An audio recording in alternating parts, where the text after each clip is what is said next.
Hello बच्चों, कैसी चल रही है सभी की पढ़ाई। आई होप सभी मन लगा के पढ़ रहे होंगे। ट्रिग्नोमेट्री हम लोगों ने स्टार्ट कर दी है। 2 पार्ट उसके पहले प्रोवाइड कराए जा चुके हैं। उन 2 पार्ट से आगे का आज इस 3rd पार्ट के अंदर हम लोग बच्चों सीखने वाले हैं। तो आई होप सभी ने पहले के 2 पार्ट अच्छे से पढ़ लिए होंगे, समझ लिए होंगे। प्रॉपर लाइन से बिल्कुल स्टेप बाय स्टेप एक एक चीज़ हम ट्रिग्नोमेट्री की कवर करेंगे। 10th क्लास के किसी भी बच्चे को ट्रिग्नोमेट्री में कोई भी दिक्कत नहीं रहेगी, इसके लिए बिल्कुल बेफिक्र रहो। अब बच्चों आज के पार्ट के अंदर हम लोग क्या सीखने वाले हैं पहले उसको जान लो, उसके बाद फिर हम लोग आगे बढ़ेंगे। तो बच्चों आज के पार्ट के अंदर ट्रिग्नोमेट्री में पिछले पार्ट में हमने एक्सरसाइज 8.1 के सभी क्वेश्चन कर लिए थे, लेकिन मैंने तुम लोगों को कहा था कि बच्चों क्वेश्चन नंबर 6 एक्सरसाइज 8.1 का वो थोड़ा डिफरेंट तरह का है, वो थोड़ा अलग तरह का है। तो उसको हम लोग नेक्स्ट पार्ट में करेंगे, यानी कि इस पार्ट में करेंगे प्रॉपरली, अलग से उसी पे ही फोकस करके उसको सीखेंगे, उसके सारे कंसेप्ट पूरा डिटेल में, ताकि वो बिल्कुल माइंड में हमारे चला जाए और कभी फिर फ्यूचर में हमें उस क्वेश्चन को करने में दिक्कत ना आए बच्चों। तो आज के पार्ट में हम एक्सरसाइज 8.1 का क्वेश्चन नंबर 6 सीखने वाले हैं।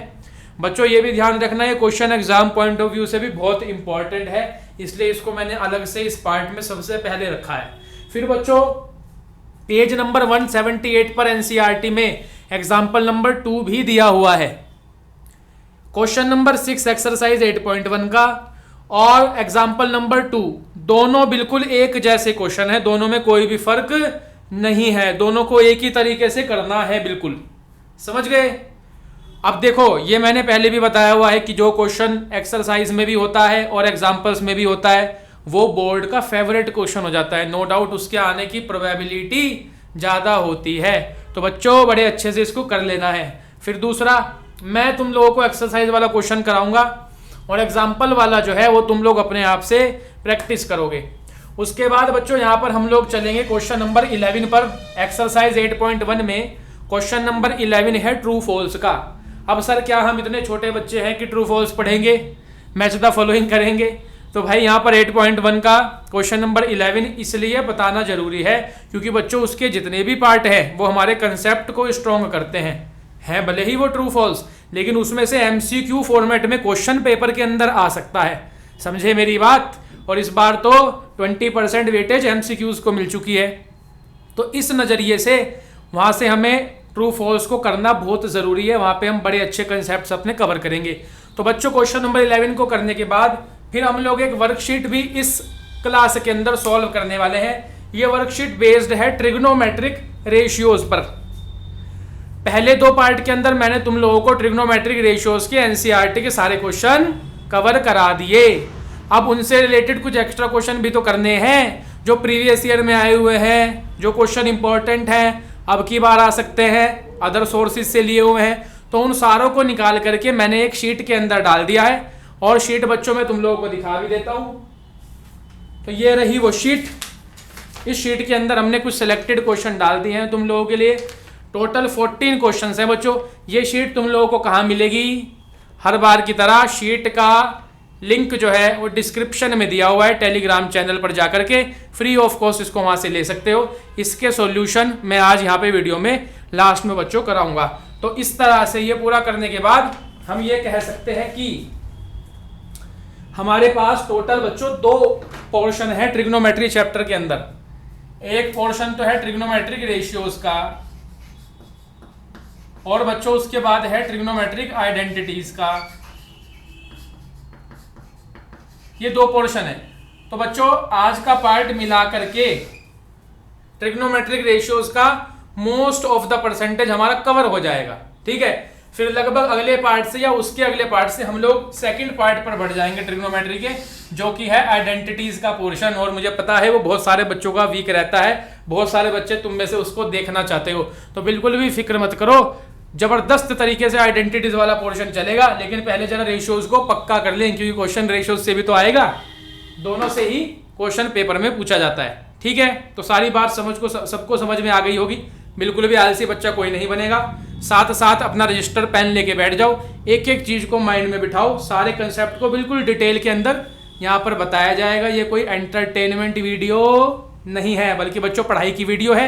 जैसे तुम लोगों की क्लास चलती है स्कूल में या ट्यूशन सेंटर में, बिल्कुल उसी तरह से प्रॉपर यहाँ पर मैथ्स सॉल्वर चैनल पर प्रॉपर क्लास चलने वाली है। तो बच्चों हो जाओ रेडी, उठाओ अपना कॉपी और पेन, हम लोग करते हैं आज की क्लास को स्टार्ट। सबसे पहले हमें करना है बड़ा ही इंपॉर्टेंट क्वेश्चन, एक्सरसाइज 8.1 का question number 6। Most of the students को इसमें दिक्कत आती है।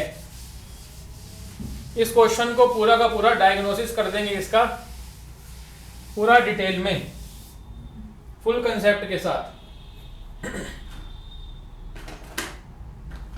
चलो भाई,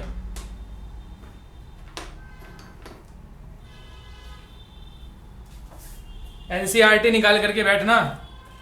एक्सरसाइज 8.1 क्वेश्चन नंबर 6 से शुरुआत। एक्सरसाइज है 8.1 और बच्चों क्वेश्चन नंबर 6 है। सबसे पहली बात बच्चों ये जान लो कि ये क्वेश्चन ऐसा है जिसमें ट्राइंगल्स चैप्टर के भी कंसेप्ट लगेंगे। Concepts used in this question. प्यारे बच्चों, एक तो ट्राइंगल्स चैप्टर जो चैप्टर नंबर 6 है एनसीईआरटी का, जिससे बहुत बच्चों को डर लगता है, उसके भी कंसेप्ट्स इस क्वेश्चन के अंदर लगेंगे। फिर बच्चों ट्रिगोनोमेट्री चैप्टर जो फिलहाल चल रहा है, बोर्ड पर इतना बड़ा बड़ा नाम लिखा हुआ है, उसके भी कंसेप्ट इसके अंदर लगेंगे। तो बच्चों ये क्वेश्चन ऐसा है जिसके अंदर दोनों चैप्टर के कंसेप्ट्स यूज हो रहे हैं, यानी कि सीबीएसई एक तीर से दो निशाने लगा सकता है। अगर सीबीएसई ने इस क्वेश्चन को पेपर में डाला तो वो तुम्हारे ट्रायंगल्स के कंसेप्ट भी चेक हो जाएंगे और साथ साथ ट्रिग्नोमेट्री के कंसेप्ट भी बच्चों चेक हो जाएंगे। तो ऐसे क्वेश्चन नो डाउट फेवरेट तो होंगे ही। अब टीचर देगा एक क्वेश्चन और चेक हो जाएंगे 2 चैप्टर, समझ रहे हो बात। चलो खैर, तो हम स्टार्ट करते हैं, लिखते हैं क्या क्या हमें दिया हुआ है।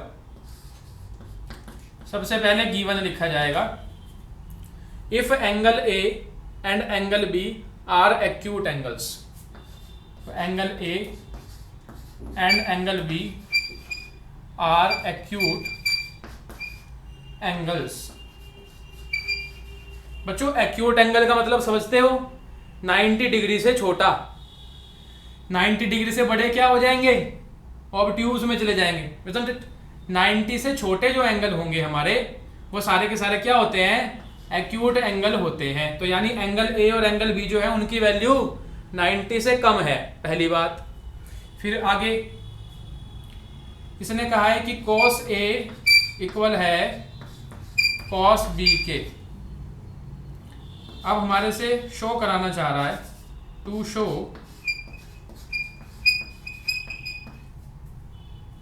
Angle A is equals to angle B. चलो भाई, अब इस क्वेश्चन को करते हैं हम लोग बढ़िया तरीके से सॉल्व।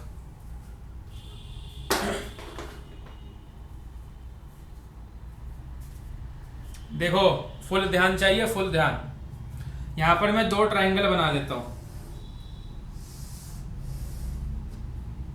ट्रायंगल एक बनाया ये, और ये हमारे पास यहां बना दूसरा ट्रायंगल। एंगल ए और एंगल बी बच्चों एक्यूट एंगल है। यहां तो 90 डिग्री है, तो यहां पर तो ये आ नहीं सकते क्योंकि ये तो एक्यूट है, 90 से कम है। तो एंगल ए को मैं यहां लिख लेता हूं, इसमें ये वाला एंगल ऑब्वियस है 90 से कम रहेगा। और बच्चों इसको, किसको, बी को, इसको लिख लेते हैं दूसरी फिगर में यहां पर। कई बच्चे इस क्वेश्चन को ऐसे भी करते हैं कि दोनों को एक ही फिगर में बना के और झट से सॉल्व कर देते हैं। तो बच्चों वो एनसीईआरटी का मेथड नहीं है और उसमें कहीं ना कहीं कमी है, इसलिए उस मेथड से कोई भी ना करे। समझ में आई? ये मेथड प्रॉपर एनसीईआरटी का मेथड मैं बता रहा हूं, सब इस तरीके से एग्जाम में करेंगे। 2 एंगल है हमारे पास, एंगल ए और एंगल बी। तो हमने 2 ट्रायंगल बनाए, एक में एंगल ए इधर लिख लिया, एंगल बी अपने पास उधर लिख लिया। अब आगे यहां पर क्या लिखे सर, तो जो तुम्हारी मर्जी हो वो लिखो। तो मैं लिख लेता हूं एम, यहां पर एन, यहां पर ये पॉइंट पी, यहां पर ये पॉइंट क्यू। ठीक है बच्चों, दोनों ट्रायंगल हो गए कंप्लीट। अब देखो हमें दिखाना है कि एंगल ए इक्वल हो जाए एंगल बी के, ये दोनों एंगल आपस में इक्वल हो जाए, ऐसा हमें शो करना है। अब ये कैसे कर सकते हैं हम, थोड़ा दिमाग लगाओ, यहां पर कंसेप्ट काम में आता है, डायरेक्ट सॉल्यूशन नहीं बताएंगे, बल्कि पूरा डिटेल में समझेंगे। तो बच्चों एंगल ए को एंगल बी के इक्वल दिखाया जा सकता है अगर मैं इन दोनों ट्राइंगल को सिमिलर कर दूं, इजंट इट? फिर से सुनो, एंगल ए और एंगल बी को इक्वल दिखाया जा सकता है अगर मैं इन दोनों ट्राइंगल को सिमिलर कर दूं। क्योंकि बच्चों जब ट्राइंगल सिमिलर हो जाते हैं तो उनके कोरेस्पॉन्डिंग एंगल्स इक्वल हो जाते हैं, इजंट इट? अगर ये दोनों ट्राइंगल सिमिलर हो गए तो एंगल ए तो एंगल बी के अपने आप ही इक्वल हो जाएगा। तो हमारा टारगेट क्या रहेगा कि हम दोनों ट्राइंगल को बच्चों सिमिलर करेंगे। समझ में आई बात?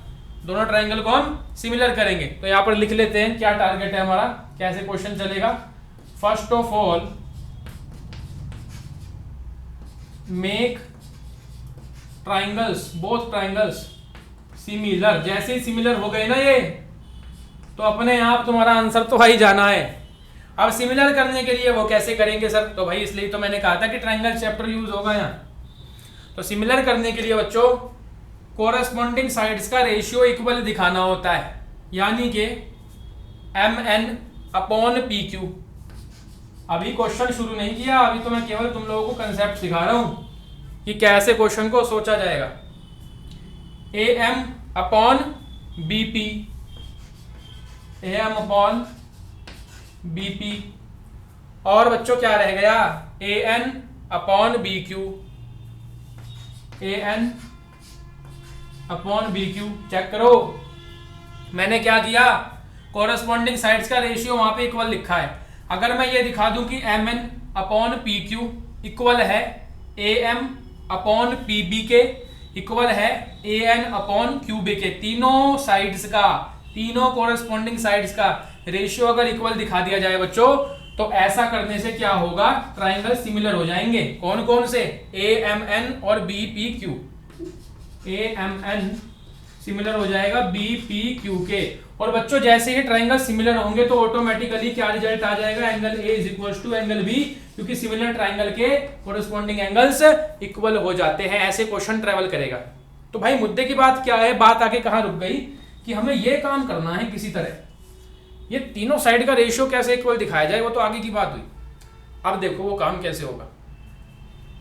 ये चीज दी हुई है, ये कब काम में आएगी? इन्होंने कहा है cos A is equal to cos B है, तो इसी चीज का हम फायदा उठाएंगे। तो यहां पर cos A is equal to cos B कहां से लिया सर आपने? गिवन में है भाई, गिवन से हमने उठा लिया। cos A क्या होता है, cos का फॉर्मूला क्या होता है बच्चों, बेस अपॉन हाइपोटेन्यूज। तुम्हारे लिए मैंने फॉर्मूले यहाँ लिख रखे हैं, पूरी ट्रिग्नोमेट्री जब तक चलेगी यही लिखे रहेंगे ताकि तुम्हें दिखते रहें और दिख दिख के तुम्हें याद हो जाएं, इसलिए इनको यहाँ पे लिख दिया है। तो बच्चों cos का फॉर्मूला होता है b upon H, b upon H. तो cos A, अब पिछले पार्ट्स के अंदर बताया कि अगर एंगल A की बात हो रही है तो एंगल A के सामने वाला ये बच्चों हो जाएगा परपेंडिकुलर, ये तो हाइपोटेन्यूज फिक्स्ड है ही, ये बच्चों हो जाएगा बेस। ऐसे ही जब एंगल B की बात होगी, B के सामने ये हो जाएगा तुम्हारा परपेंडिकुलर, ये हो जाएगा तुम्हारा हाइपोटेन्यूज और ये रहेगा तुम्हारा बेस। तो बच्चों cos A क्या आएगा, base upon hypotenuse, am upon an।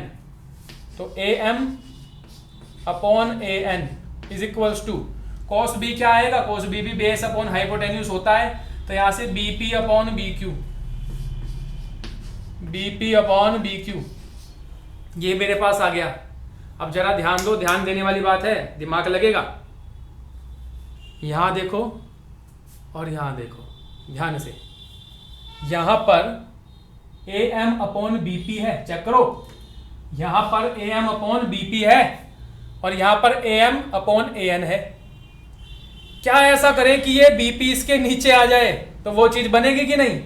देखो अगर मैं ऐसा कर लूं कि am और bp को इधर ले आऊं नीचे, bp, और an को उधर ले जाऊं, an, और अपॉन में bq, आधा काम तो ऐसे ही सोल्व हो गया। देखो am अपॉन bp ये रहा, चेक कर लो, और ये an अपॉन bq ये रहा।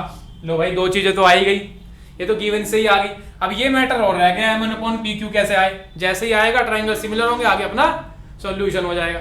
तो बच्चों उसके लिए तुम्हें क्या करना होगा, इसको इक्वल मान लो k के, हमने लेट कर लिया कि ये रेशियो k के इक्वल है, k कोई भी कांस्टेंट यहां पर हो सकता है। क्योंकि बच्चों जब तुम रेशियो को सॉल्व करोगे, रेड्यूस करोगे, कैंसिल करोगे, कोई तो नंबर आएगा। तो मान लिया हमने कि भाई ये के इक्वल है। अच्छा, अब क्या करें सर? तो अब पाइथागोरस लगाओ, by Pythagoras theorem, by Pythagoras theorem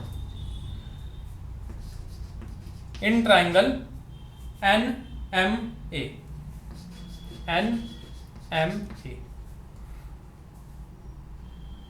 और साथ ही साथ QPB दोनों में लगाओ। तो NMA में पाइथागोरस लेगी तो AN का स्क्वायर इज इक्वल्स टू होगा भैया NM का स्क्वायर प्लस AM के स्क्वायर के। चेक करो, AM सिंपल पाइथागोरस थ्योरम हम लोगों ने यूज कर ली यहां पर। अब क्यों कर रहे हो सर आप पाइथागोरस थ्योरम यूज? उसका भी कारण सुनो। क्योंकि हमें ना ये चाहिए MN, चाहिए कि नहीं चाहिए? तो MN कैसे निकाल पाओगे? MN कैसे निकाल पाओगे? पाइथागोरस लगा के तभी तो कुछ ना कुछ रिलेशन बनेगा। 90 डिग्री का हमारे पास ट्रायंगल है, तो यहां से मैं MN निकालने जा रहा हूं। तो MN मेरे पास क्या आएगा यहां से? MN square is equals to AN square, ये इधर आके माइनस होगा, माइनस का AM स्क्वायर। चेक करो, मैंने यहाँ से MN निकाल लिया क्योंकि मुझे MN चाहिए था। सारी होशियारी का खेल है। MN मुझे चाहिए था, MN निकालने के लिए मैंने पाइथागोरस लगाई, MN की वैल्यू AM इधर आया और ये चीज मेरे पास बन गई। ठीक है कि नहीं है? बिल्कुल ठीक है।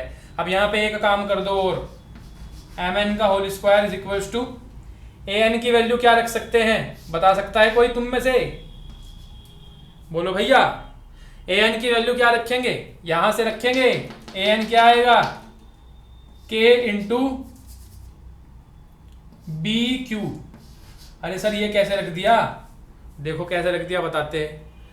AN upon BQ equal to K है कि नहीं है? बिल्कुल है।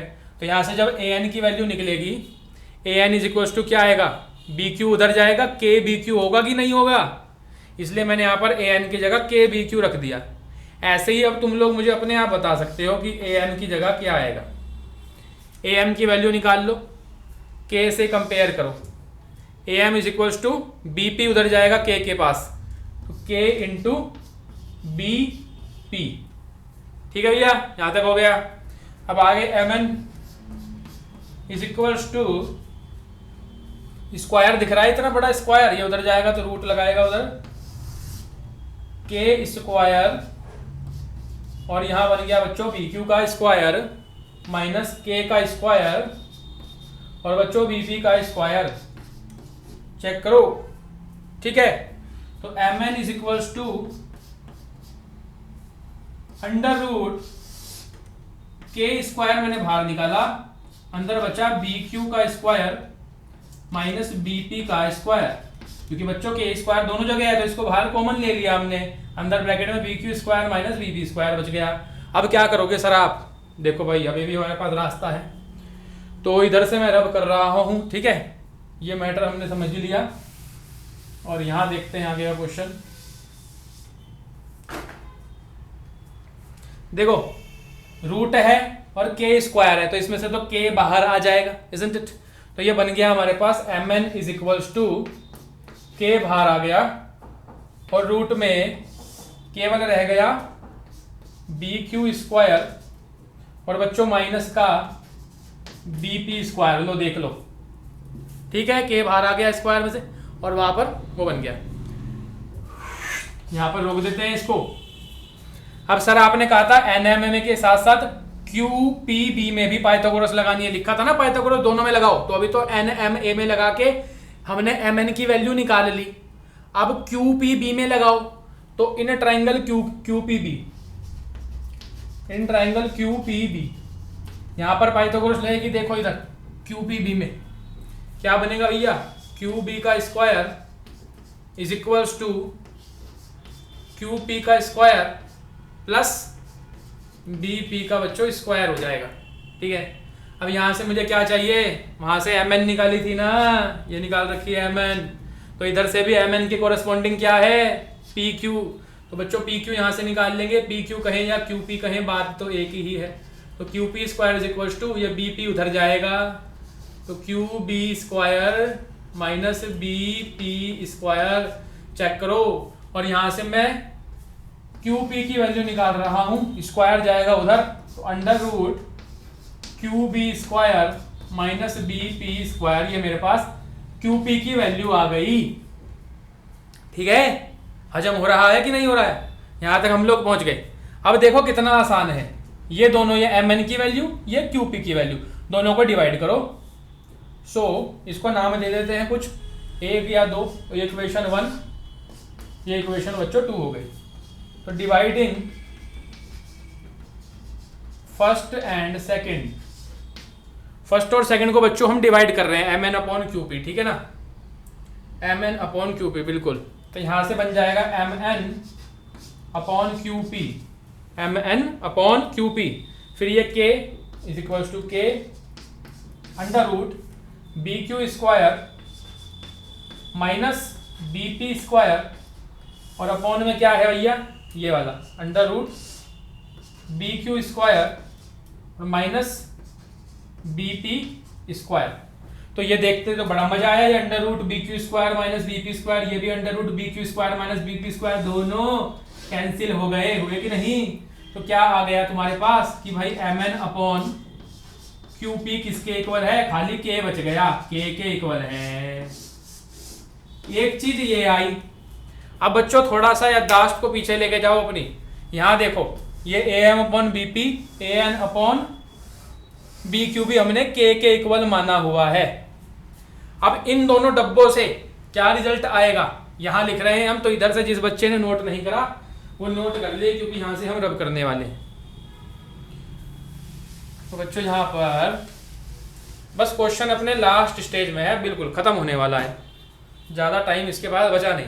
तो इन दोनों बॉक्सेस से बच्चों क्या रिजल्ट ले सकता हूं, A M upon B P, A M upon B P is equals to A N upon B Q, A N upon B Q is equals to, भाई ये दोनों के इक्वल है और ये भी के इक्वल है, तो इसको हम इनके इक्वल लिख सकते हैं, यानी equals to M N upon Q P, isn't it?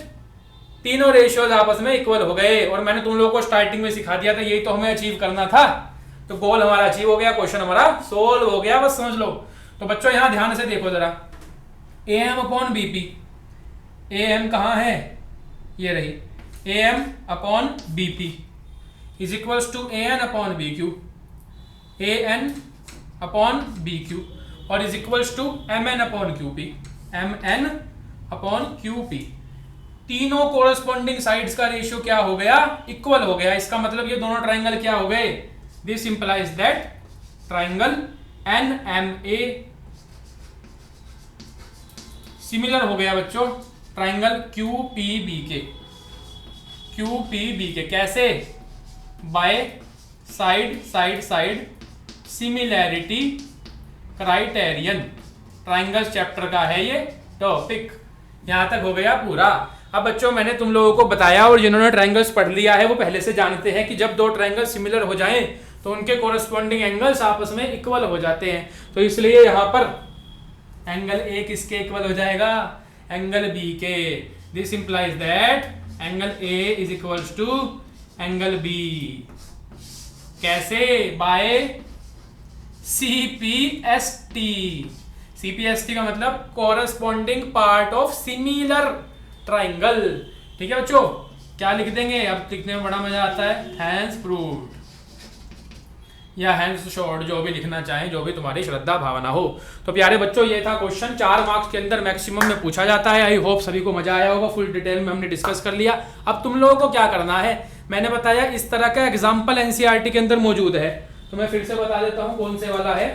Page number 178 पर एग्जाम्पल नंबर 2 दिया हुआ है एनसीईआरटी में बच्चों, वो बिल्कुल इसी तरह से होगा। तो जो अपना ये क्वेश्चन पक्का करना चाहता है, वीडियो को देखने के बाद एक बार तो इसको कर लेना, और उसके बाद उस एग्जाम्पल नंबर 2 को बिना देखे कर लेना, तो माइंड में क्या होगा, सेट हो जाएगा। ठीक है, तो बच्चों वीडियो को करेंगे पॉज, क्वेश्चन को करेंगे नोट। हम लोग चलते हैं नेक्स्ट क्वेश्चन नंबर 11 की तरफ, ट्रू फॉल्स, जहां से हमारे कुछ कंसेप्ट्स और ज्यादा स्ट्रॉन्ग होंगे, और वहां से एमसीक्यूज में इस बार क्वेश्चन आने की संभावना भी है।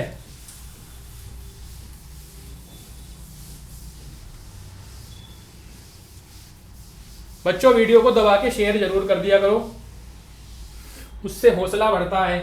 हौसले की हमें ज़रूरत नहीं है, वैसे हमारा हौसला वैसे ही बढ़ा हुआ है, लेकिन फिर भी तुम अपना काम पूरा करो। हम अपना काम पूरा कर रहे हैं। अब तुम मुझे फीस तो दे नहीं सकते ना, तुम मुझे यहाँ की फीस दे सकते हो क्या? क्यों भाई, मैंने तुम्हें अपना अकाउंट नंबर दे रखा है, या तुम मेरे पास पढ़ते हो, फीस दोगे।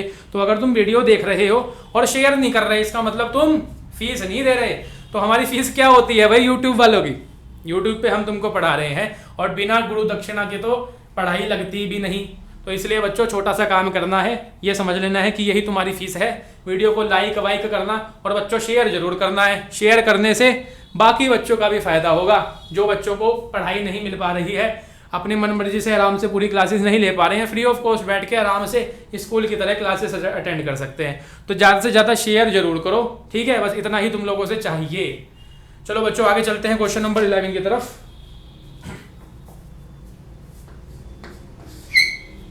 क्वेश्चन नंबर 11 में state whether the following are true और false.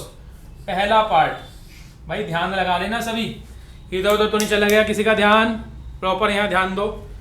Question number 1, first part, the value of 10a, value of 10a is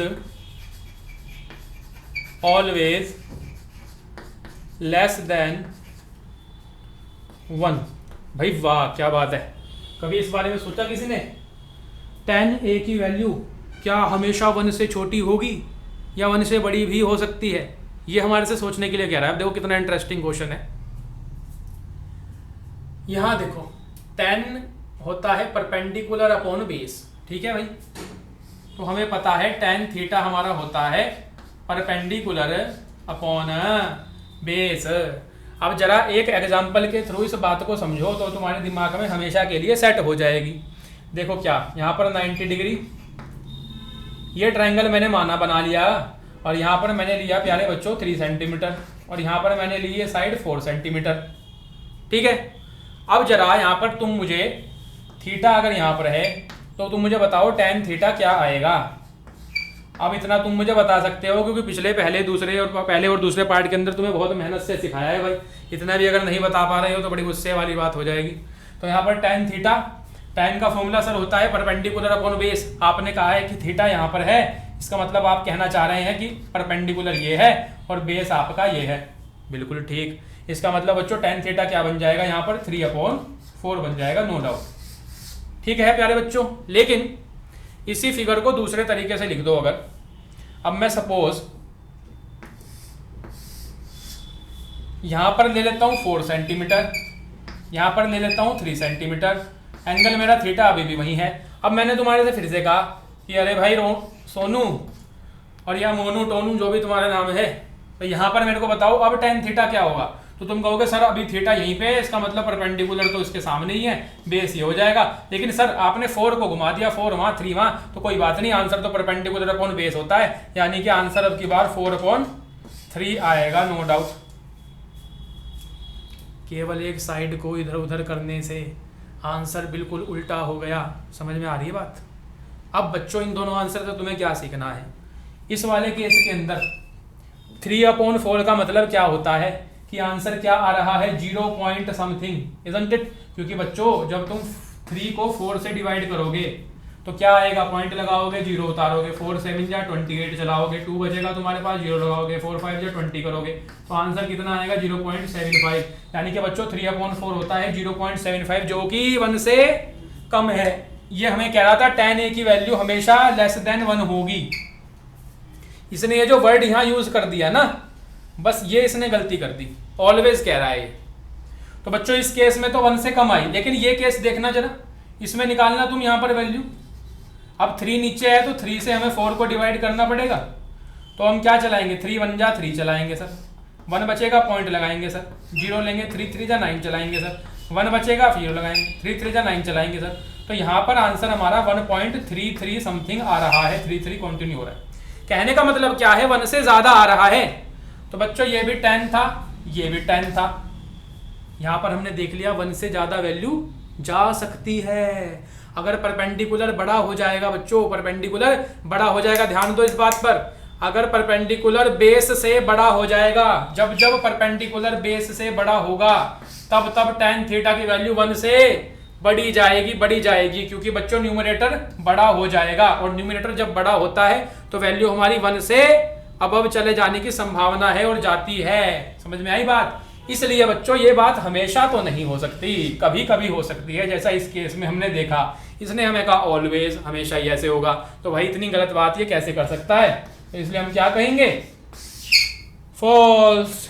ठीक है भाई, तो वीडियो को करेंगे पॉज, इसको करेंगे नोट, हम लोग डिस्कस करते हैं सेकंड पार्ट को। थोड़ा इन चीजों पर विचार करो, जो जो चीज मैं बोल रहा हूं क्वेश्चन बताते वक्त, उन चीजों को साथ साथ नोट करो, और फिर क्लास के बाद या क्लास में ही वीडियो को पॉज करके जैसे भी तुमको फीलिंग आए इन पर थोड़ा सोचो कि सर ने जो बोला ये क्यों बोल रहे हैं, न्यूमरेटर बड़ा होगा तो वैल्यू 1 से बढ़ी जाएगी, ऐसा क्यों हो रहा है, करके देखो, फिर तुम्हारे माइंड में कंसेप्ट बनेंगे, फिर मैथ्स तुम्हारी स्ट्रांग बनेगी। ठीक है, तो सेकंड पे चलते हैं। Second part, sec A is equals to 12/5 for some value of angle A. देखो भाई कितना प्यारा क्वेश्चन है, यहां जरा ध्यान दो, सेक का फॉर्मूला क्या होता है? H/B। तो बच्चों सेक ए हमारा होगा H/B, hypotenuse upon base, isn't it? बच्चों सेक रेशियो जब तुम लोग निकाल रहे होते हो तो ऊपर हमेशा क्या आता है? हाइपोटेन्यूज आती है। और तुमने एक बात पढ़ रखी है कि hypotenuse is the longest side. अरे भाई किसने नहीं पढ़ी अब तक ये बात? ये सब जानते हो कि नहीं? राइट एंगल ट्राइंगल में जो 90 के सामने वाली साइड होती है जिसका नाम हाइपोटेन्यूज है, वो बाकी की दो साइड यानी परपेंडिकुलर और बेस से हमेशा क्या होती है? बड़ी होती है। हमेशा क्या होती है? बड़ी होती है। तो बच्चों हाइपोटेन्यूज सबसे बड़ी साइड होती है, हाइपोटेन्यूज परपेंडिकुलर से भी बड़ा रहेगा और बेस से भी हाइपोटेन्यूज हमारा बड़ा रहता है।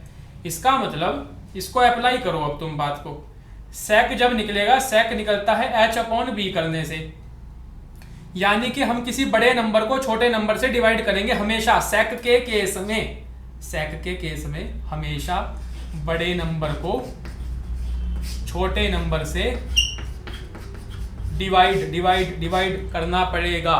क्यों भाई? क्योंकि हाइपोटेन्यूज तो हमेशा बड़ी ही रहेगी ना जी। तो जब तुम बड़े नंबर को छोटे नंबर से डिवाइड करोगे बच्चों, तो एक तो बात यह है कि हमेशा आंसर तुम्हारा 1 से क्या आ जाएगा? Greater, isn't it? क्योंकि न्यूमरेटर बड़ा हो रहा है। जब जब तुम न्यूमरेटर बड़ा करोगे, देख लो भाई 4/3 तुमने लिखा, आंसर कितना आ रहा था? 1.33, 1 से बड़ा आ रहा था। तुम अगर लिख दोगे 6/3, तुमने न्यूमरेटर बड़ा लिखा, कितना आएगा आंसर? 3 2 6 2, 1 से बड़ा आ रहा है। इसलिए बच्चों कह रहा हूं सेक के केस में हमेशा आंसर क्या होगा? 1 से बड़ा जाएगा। नंबर एक बात तो ये। तो अगर ऐसा एमसीक्यू आ जाए कि सेक की वैल्यू 1 से छोटी होगी क्या, तो नहीं भाई ऐसा नहीं होगा, वो हमेशा 1 से बड़ी ही जाएगी। पहली बात तो ये हो गई। अब बच्चों दूसरा क्वेश्चन में क्या कह रहा है कि सेक ए 12/5 हो सकता है क्या? बिल्कुल हो सकता है, क्योंकि यहां पर देखो ऊपर वाली वैल्यू बड़ी है नीचे वाली से, और हमेशा सेक में ऊपर वाली वैल्यू बड़ी रहती है बच्चों। तो ये पॉसिबिलिटी है कि 12/5 सेक ए हो सकता है। ठीक है, तो इसलिए यहां पर हम आंसर क्या लिख देंगे? ट्रू लिख देंगे, बस इतनी सी बात है। तो बच्चों एक क्वेश्चन के अंदर हमने 2 पार्ट यहां पर समझ लिए, ये 1 वाली बात भी और दूसरी भी। अब चलते हैं थर्ड पार्ट की तरफ। छोटे छोटे क्वेश्चनों में कंसेप्ट बड़े अच्छे बन जाते हैं, और अगर ये किसी से बच्चों पूछे जाएं तो बच्चे अटक जाएंगे, क्योंकि करते नहीं इनको। थर्ड पार्ट में है cos A is the cos A is the abbreviation for cosecant. भाई लास्ट तक बिल्कुल जुड़े रहेंगे, पूरी वीडियो देखनी है, अभी बाद में वर्कशीट भी करेंगे, सॉलिड बन के जाना है, बिल्कुल बीच में मत भागना। पढ़ाई आराम से करने से आती है, शॉर्ट में यहाँ कुछ नहीं होगा। डिटेल चलेगी। Cos A is the abbreviation for cosecant of angle A. ठीक है भाई। अच्छा, मैंने तुम लोगों को पहले पार्ट के अंदर बताया था, ट्रिग्नोमेट्री के फर्स्ट पार्ट के अंदर, जिसपे मेरी 4 फोटो बनी हुई थी। 4 फोटो सब पे ही आ रही है खैर थंबनेल में। तो कॉस ए को पूरा क्या बोला जाता है बच्चों? Cosine of angle A. समझे बात? यानी कॉस की फुल फॉर्म जो है वो कोसाइन है। यानी बच्चों कोसाइन की शॉर्ट फॉर्म, उसकी एब्रीवेशन कोस होती है। ये कह रहा है कि कोसेकेंट की एब्रीवेशन कोस होती है। गलत बोल रहा है कि सही बोल रहा है? गलत बोल रहा है। अगर ये हमें कहता भाई कोसाइन की एब्रीवेशन कोस होती है, तब हम लिखते हैं ट्रू। इसने कहा कोसेकेंट की, तो हम क्या लिख देंगे? फॉल्स लिख देंगे। ठीक है बच्चों। अच्छा, इस क्वेश्चन के अंदर मैं बाकी चीजें भी डिस्कस कर लेता हूं। जैसे थर्ड पार्ट तो ऐसे आया, अब तुम्हारे से बाकी भी तो पार्ट पूछ सकता है। तो बच्चों लिख लो, साइन ए को पूरा हम लिखते हैं SINE। तो मैं शॉर्ट में लिख रहा हूं बिना एंगल लगाए। ठीक है, बस तुम्हें समझाने के लिए। साइन का फुल फॉर्म ये, कॉस के लिए बच्चों कोसाइन होता है, और फिर टेन आएगा। टेन का बच्चों टेंजेंट होता है, टेंजेंट की एब्रीवेशन टेन है। फिर बच्चों कोसेक, कोसेक को पूरा बोलते हैं कोसेकेंट। ठीक है, जो वो लिखा है कोसेकेंट। फिर उसके बाद बच्चों सेक, सेक को बोलते हैं सेकेंड। और बच्चों है कोट, कोट की फुल फॉर्म है कोटेंजेंट। तो तुम लोग ये याद रखना, हो सकता है MCQs में इस तरह के बेकार से क्वेश्चन पूछ ले 1 मार्क्स के अंदर। ठीक है, तो अपना 1 मार्क्स गंवाना नहीं है, इस चीज को याद रखेंगे सभी। वीडियो को करेंगे पॉज, क्वेश्चन को करेंगे नोट। हम लोग चलते हैं 4th पार्ट की तरफ।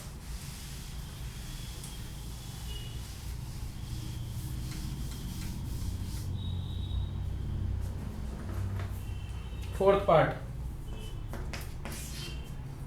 Cot A is the product of cot A. भाई इस गलत फहमी में मत रहना, बिल्कुल भी इस गलत फहमी में मत रहना। ये कह रहा है कोट ए का मतलब होता है कोट इंटू ए।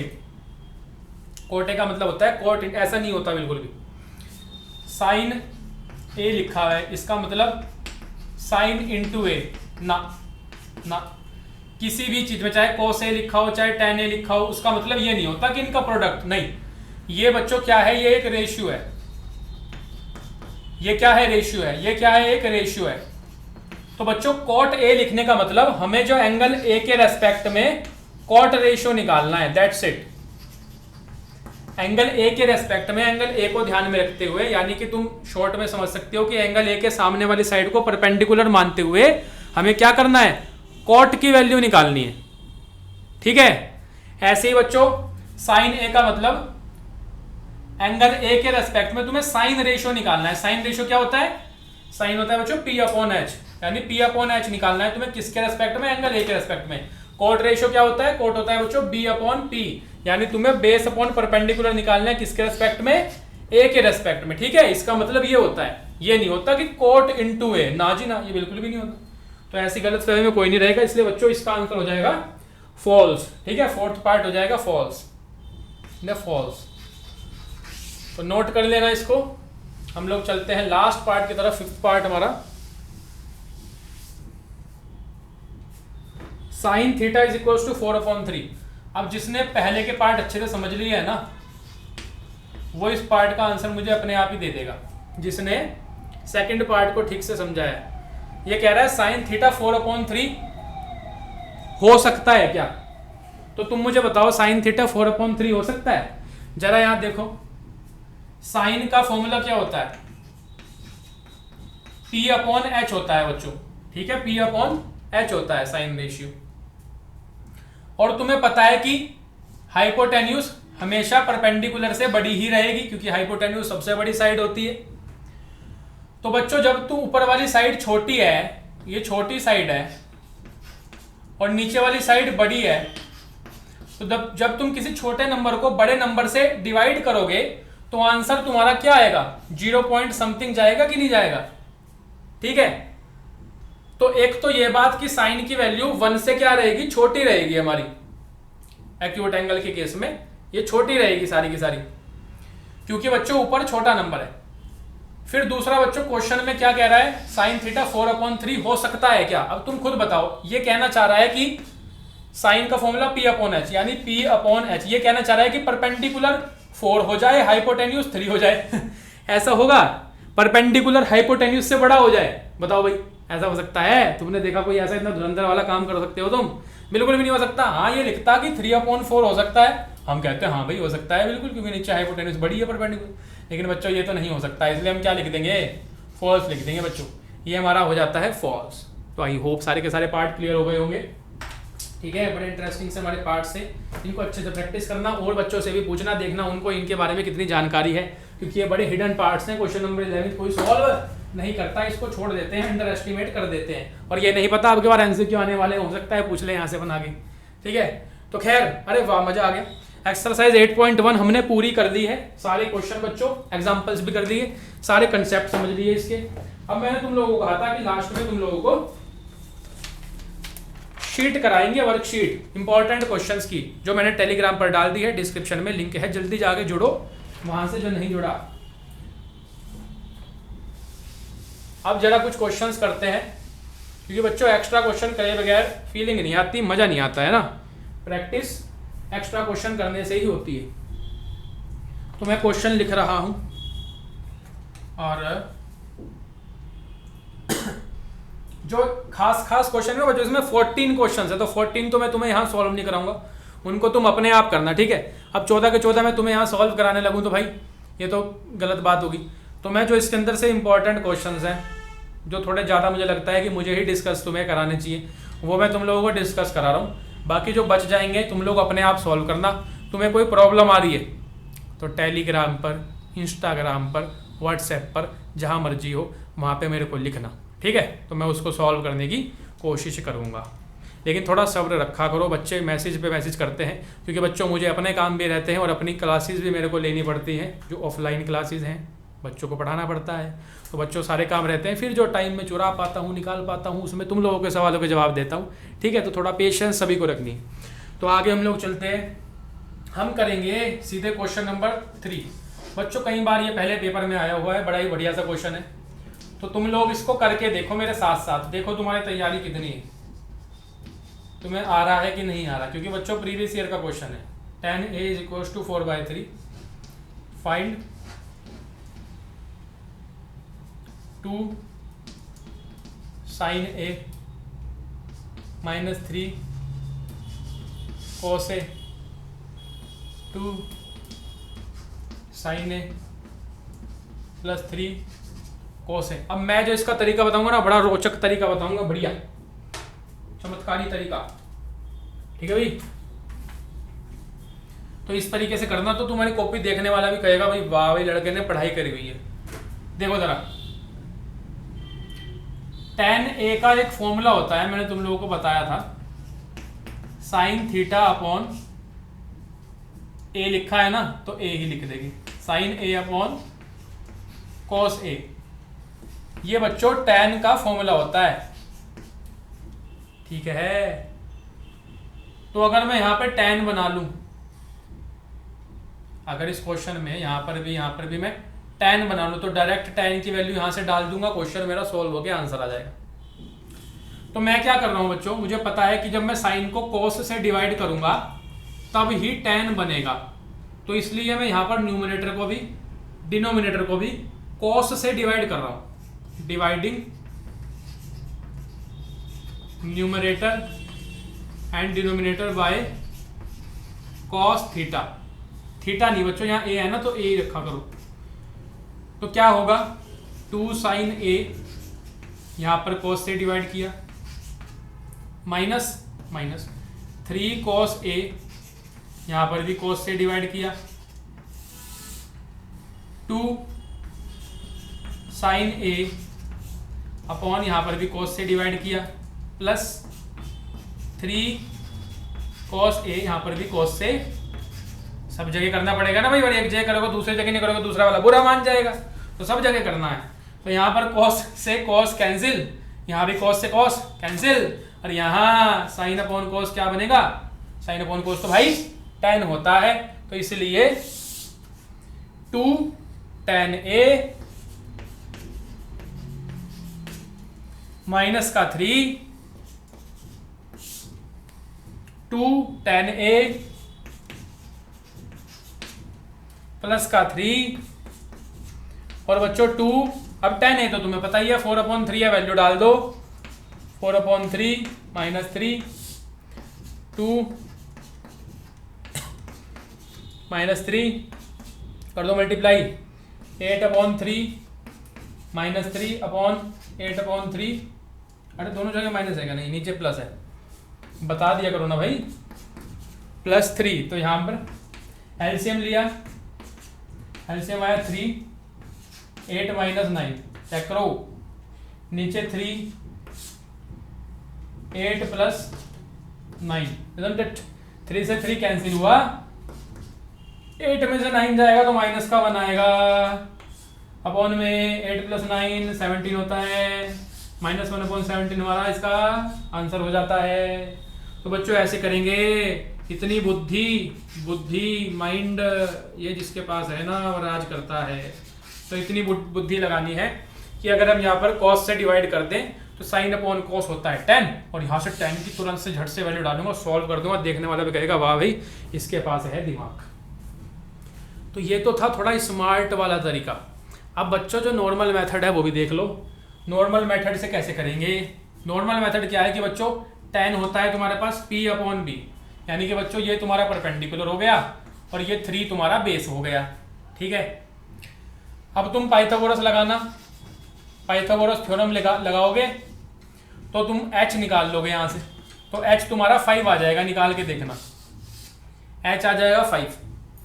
फिर बच्चों क्या करोगे, साइन क्या होता है P/H, P की वैल्यू भी पता है तुम्हें, H की वैल्यू पता है, यहाँ डाल देना। कोस क्या होता है B/H, तुम्हें बेस की वैल्यू भी पता है, तुम्हें H की वैल्यू यहाँ डाल देना, सॉल्व करके निकाल लेना। नॉर्मल मेथड है पाइथागोरस से जब हम करते हैं। तो आई होप सभी को बात क्लियर हो गई होगी। वीडियो को करेंगे पॉज, क्वेश्चन को करेंगे नोट, हम लोग चलते हैं नेक्स्ट क्वेश्चन की तरफ।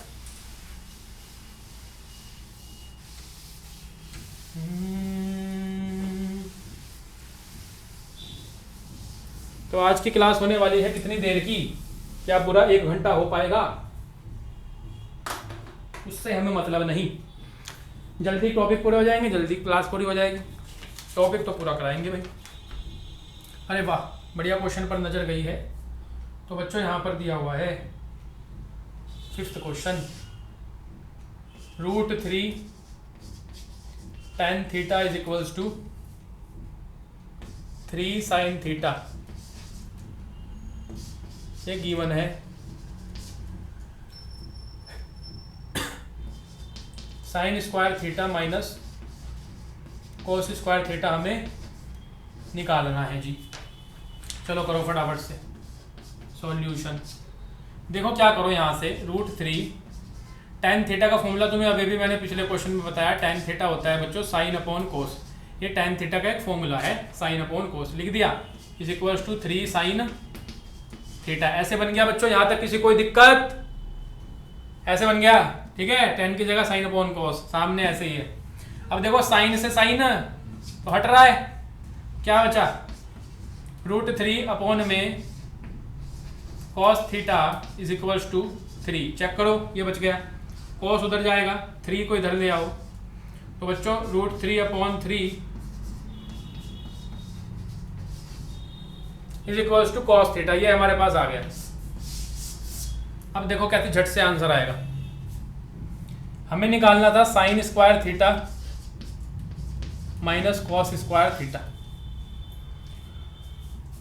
ठीक है, यही तो निकालना है बच्चों। एक आइडेंटिटी होती है तो मैं उसका यही यूज कर रहा हूं, हालांकि आइडेंटिटीज अभी मैंने तुम्हें पढ़ाई नहीं ना, लेकिन फिर भी जो है मैं इस क्वेश्चन को आइडेंटिटी से ही कर रहा हूँ सॉल्व, क्योंकि जब तुम आइडेंटिटी सीख जाओगे तो तुम्हें भी इसी से करना पड़ेगा, और वही अच्छा मेथड भी है इसको करने का। तो बच्चों ये आइडेंटिटी होती है कि sine square theta plus cos square theta is equals to 1, ठीक है, ये आइडेंटिटी है। तो बच्चों यहां से साइन स्क्वायर थीटा की वैल्यू क्या आएगी, ये कॉस स्क्वायर थीटा इधर जाएगा, 1 माइनस कॉस स्क्वायर थीटा आएगी कि नहीं आएगी? तो बच्चों आइडेंटिटी से मैं यहाँ पे डायरेक्ट वैल्यू रख सकता हूँ, साइन स्क्वायर थीटा की जगह 1 माइनस कॉस स्क्वायर थीटा रख सकता हूँ, और ये आगे माइनस का कॉस स्क्वायर थीटा तो यहाँ है ही है, ये रखा हुआ पहले से है ही। अब बच्चों क्या होगा, 1 ये माइनस माइनस प्लस, तो ये बन गया प्लस का कोस स्क्वायर थीटा, प्लस का नहीं भैया, माइनस माइनस प्लस आएगा तो माइनस का ही, 1 माइनस कॉस स्क्वायर थीटा। अब 1 माइनस कॉस थीटा की वैल्यू निकाल रखी है, कॉस थीटा है √3/3, तो इसकी जगह डाल दो √3/3। और बच्चों ये स्क्वायर लगा हुआ है तो स्क्वायर लगाओ, बस सॉल्व कर लो, आंसर आ जाएगा। √3 का स्क्वायर 3 होता है, 3 का स्क्वायर 9 होता है, एलसीएम उठाया 9 - 3/9, तो आंसर क्या बना,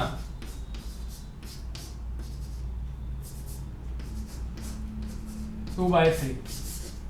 ठीक है, बहुत पूछे जाते हैं इस तरह के क्वेश्चन, एग्जाम के अंदर जरूर आएगा, बेसिक हो चाहे तुम्हारे पास स्टैंडर्ड, इस तरह का एक ना एक क्वेश्चन जरूर आएगा। तो वीडियो करो पॉज, क्वेश्चन करो नोट जरा। 50 मिनट हो गए हैं भैया, 50 मिनट से हमारी क्लास चल रही है, लाइव है ये, इसमें कोई एडिटिंग वेडिटिंग नहीं करते हैं हम, डायरेक्ट जैसे क्लास में पढ़ाया जाएगा वैसे ही तुम्हें पढ़ा रहे हैं।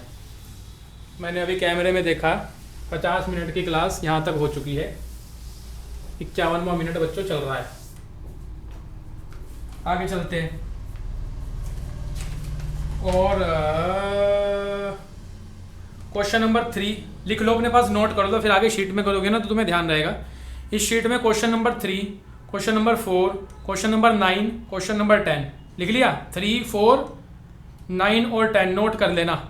ये चारों क्वेश्चन ना एक ही तरीके से होंगे, चारों बहुत इंपॉर्टेंट है, पहले कई बार आ चुके हैं, तो मैंने तुम्हें अभी ऊपर क्वेश्चन नंबर 3 करा ही दिया, तो बाकी इनको इसी तरह से करना। बाकी बच्चों इसके अंदर मैं एक क्वेश्चन और करा रहा हूँ तुम लोगों को, क्वेश्चन नंबर 6, फिर बाकी तुम लोग ट्राई करना। क्वेश्चन नंबर 6 में है tan theta plus 1/tan theta is equals to 2, ये दिया हुआ है, मैं गिवन है, और हमें निकालना है find tan square theta plus 1/tan square theta, ये फाइंड करना है बच्चों। करना जरा, वीडियो को पॉज कर दो यहीं, हाँ भाई करी कि नहीं करी, कौन देख रहा है अब तक वीडियो को पॉज करो, अपने आप पहले ट्राई करो, उसके बाद देखो, तभी तो समझ में आएगा, सारा देख देख के थोड़ा ना कर दोगे। तो भाई मैं तो क्या कर रहा हूं, मैं इसको इक्वेशन 1 मान लेता हूं, और स्क्वायरिंग बोथ साइड्स इक्वेशन 1। देखो इक्वेशन 1 का स्क्वायरिंग बोथ साइड करेंगे तो tan theta plus 1/tan theta का whole square is equals to बच्चों 2 का भी हमें स्क्वायर लगाना पड़ेगा, लगा दी। तो बच्चों यहाँ पर a प्लस बी के होल स्क्वायर की आइडेंटिटी लगेगी, जो होता है a square plus B square यानी 1/tan स्क्वायर थीटा बनेगा, और प्लस 2a यानी कि tan थीटा और b यानी कि 1/tan theta is equals to 2 का स्क्वायर 4। चेक करो, यहाँ पर मैंने यूज कर दी a प्लस बी के होल स्क्वायर की आइडेंटिटी। ठीक है, आइडेंटिटी क्या होती है, a स्क्वायर tan का स्क्वायर, b स्क्वायर 1/tan का स्क्वायर, और बच्चों plus 2ab 2 tan theta 1/tan theta. ठीक है, मुझे पहले ही दिख रहा था कि अगर मैं स्क्वायरिंग करूंगा तो स्क्वायरिंग करने से a स्क्वायर b स्क्वायर से मेरे पास ये वैल्यू आ जाएगी, आएगी कि नहीं, यही तो निकालनी है, तो इसलिए बच्चों स्क्वायरिंग कर दी हमने। अब बच्चों देखो ये tan से tan तो कैंसिल ही हो गया, इजंट इट, तो यहां से तुम्हारे पास आंसर क्या आया, tan square theta plus 1/tan square theta is equals to क्या हो गया, ये 2 उधर जाके 4 में से माइनस हो जाएगा, 4 - 2 यानी कि 2 बच्चों, ये इसका आंसर हो जाएगा। 1 मार्क्स के लिए इंपॉर्टेंट क्वेश्चन है। ठीक है, तो आई होप यहां तक सभी को क्लियर होगा। लो साइड हो जाता हूं मैं, इसको कर लेना अच्छे से नोट पॉज करके। और बच्चों अब हम लोग रेशियोज अपना लगभग पूरा कर चुके हैं, और जब अभी आइडेंटिटी शुरू होगा ना, आइडेंटिटीज पोर्शन, तो मजा आ जाएगा, एक से एक रोचक क्वेश्चन वहां पे हम लोग करने वाले हैं। तो बच्चों मैंने तुम लोगों को बताया तुम्हारा काम क्या है, तुम्हारा काम है इसको शेयर कर देना। ठीक है, और मेहनत अपनी डेली करते रहो, अच्छे तरीके से मन लगा के पढ़ते रहो। ठीक है, बढ़िया तरह से तैयारी करो। तो आज की वीडियो के लिए रखते हैं हम लोग इतना ही, इससे आगे बढ़ेंगे नेक्स्ट क्लास के अंदर, नेक्स्ट पार्ट के अंदर। तब तक के लिए अपना बहुत सारा ध्यान रखो और थैंक यू।